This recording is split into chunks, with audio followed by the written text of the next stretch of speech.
Hey, yo everyone, Andrew here, bringing you another video, and today we're going to be doing a beginner's guide to Kyle Rayner.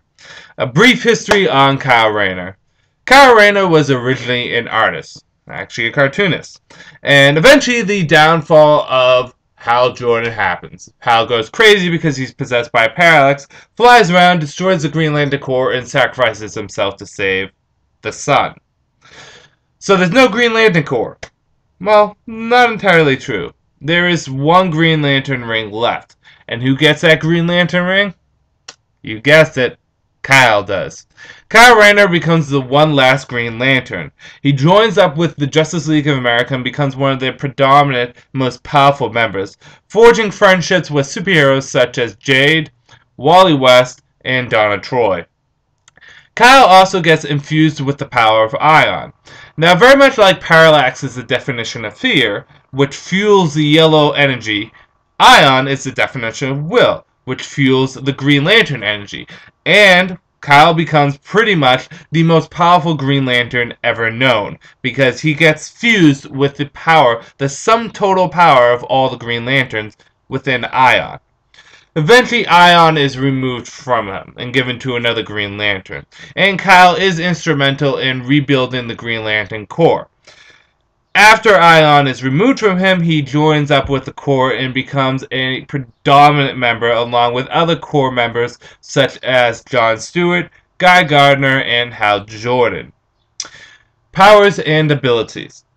Like all Green Lanterns, he has the Green Lantern ring, which allows him to create constructs, shoot energy blasts, create energy shields, fly within the vacuum of space without suffocating or freezing to death, and about anything else that his mind can cook up.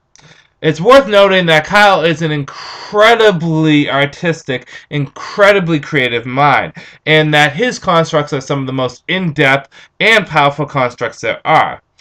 There's a lot of layers and details to them, and they have a great amount of power to them because Kyle is such a creative and powerful mind. He also has a strong willpower, which rivals that of Hal Jordan. Kyle is also, when he was Ion, the most powerful Green Lantern of all. However, he no longer has that power. He's just a standard Green Lantern, but one of the best. Personality. Well, in comparison to all the other Green Lanterns, Kyle is probably, in not a negative way, the most sensitive and emotional. Although one could argue that Guy Gardner can be a little bit more emotional than Kyle. But Kyle is a younger individual. He has a lot of emotion, a lot of passion, and a lot of intensity to him. He's driven by his heart rather than his mind sometimes. But putting all that aside, Kyle is a team player. He works with anyone for the greater good, and that's what matters to him.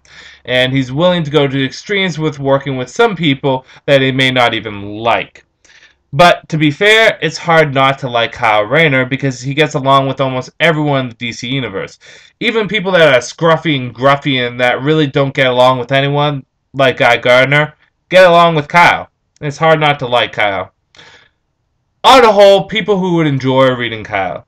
Well, Kyle is going to be in the new Green Lantern New Guardians, which he's probably going to team up with several different Corps members from all the color spectrum. If you like the concept of Green Lantern, but you want a character that's a lot more emotional than Hal or John would be, and a lot more passionate than you're going to find in Kyle. I like to consider Kyle Rayner as that character that grows with you. You look at characters like Superman, Batman, Wonder Woman, Hal Jordan, Aquaman, or Barry, they're characters that you look up to, and they're characters that you aspire to be. But Kyle is very much like characters like Donna Troy or Dick Grayson, where you grow with them. Just like Wally West is a character that you grow with and that you really can relate to. And so if you want a Green Lantern that you can relate to, Kyle Rayner is the place to go. He's very much a relatable character who has a lot of passion, and he also grows too. He doesn't stay in one specific character position. He changes throughout his years, going from a very unsure Green Lantern into one of the greatest Green Lanterns of them all. With that said, this is Andrew saying peace out for now.